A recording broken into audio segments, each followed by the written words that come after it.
You've probably seen it sitting quietly in the dairy aisle, next to yogurt, milk, and other familiar things. But kefir somehow feels different. The name alone sounds mysterious. Is it yogurt? Is it milk?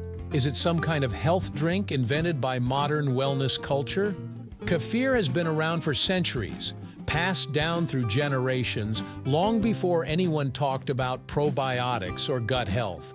So today, let's uncover what exactly is kefir. Why does it taste tangy, slightly fizzy, and alive? And how did a drink made from fermented milk become a global health trend? Let's break it down, from its ancient origins to what's actually happening inside that bottle, right here on History of Simple Things.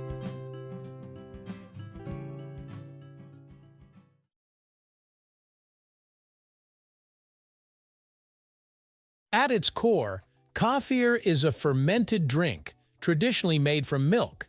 You start with milk. Cow's milk is the most common today, but goat, sheep, and even plant-based versions exist. And then you add something called kefir grains. Now, despite the name, kefir grains are not grains like rice or wheat. They're small, rubbery clusters made up of bacteria and yeast living together in a symbiotic community. Think of them as a tiny ecosystem. When these grains are added to milk, they begin feeding on lactose, the natural sugar in milk. As they eat, they produce lactic acid, small amounts of alcohol, carbon dioxide, and a wide variety of beneficial compounds. This process transforms regular milk into kefir, thicker, tangier, and packed with living microorganisms. The result is a drink that's slightly sour, mildly fizzy, and far more complex than milk or yogurt.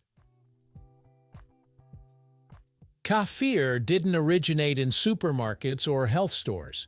It comes from the Caucasus Mountains, a region between Eastern Europe and Western Asia.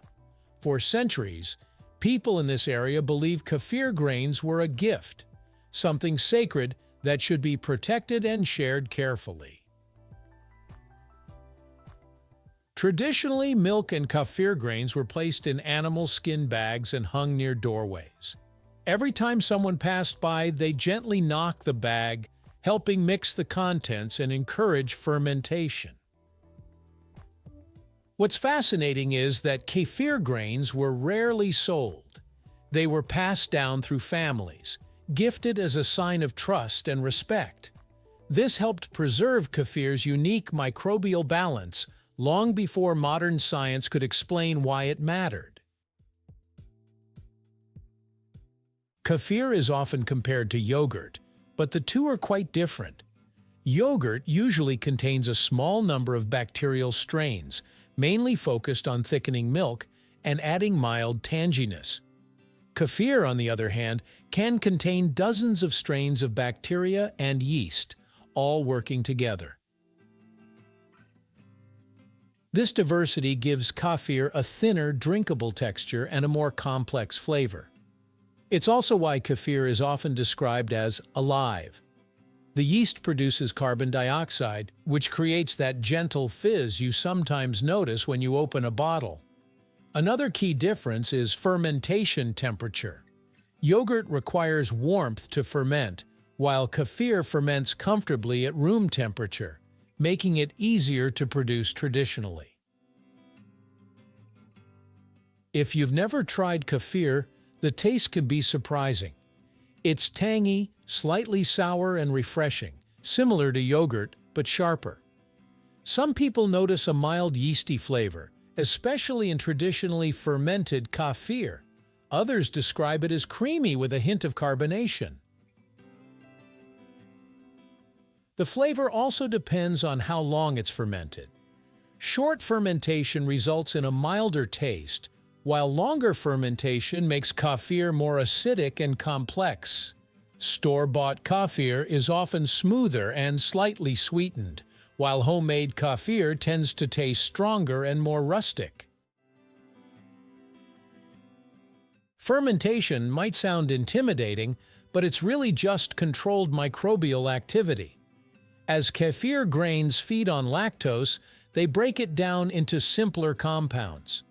This process reduces the lactose content of the milk, which is why many people who struggle with lactose intolerance find kefir easier to digest.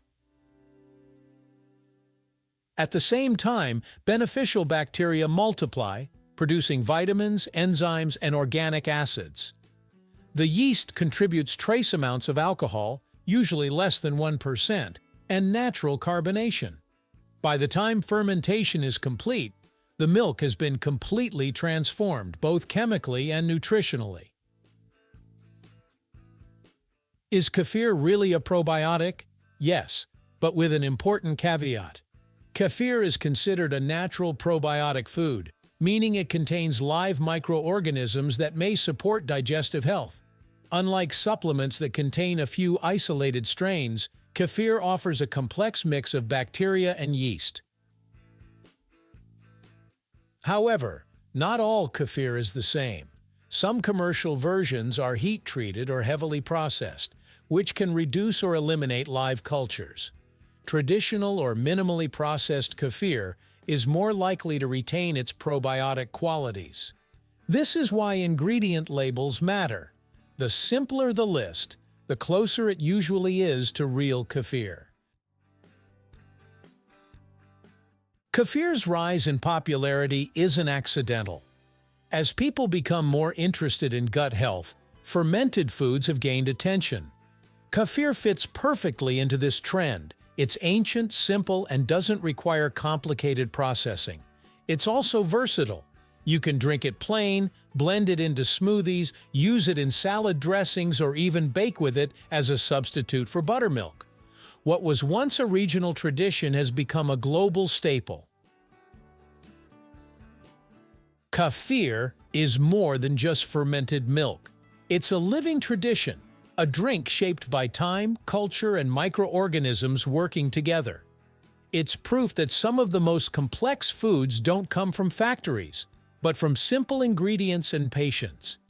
And now, the next time you see that bottle in the store, you'll know it's not just another health trend. It's history in a glass. Thank you for watching. If you have suggestions for our next video, feel free to share them in the comments below. We'll be sure to give you an acknowledgement for your contribution. Thank you for joining us on this journey through the history of simple things. Don't forget to like, subscribe, and stay tuned for more stories woven through the smallest details.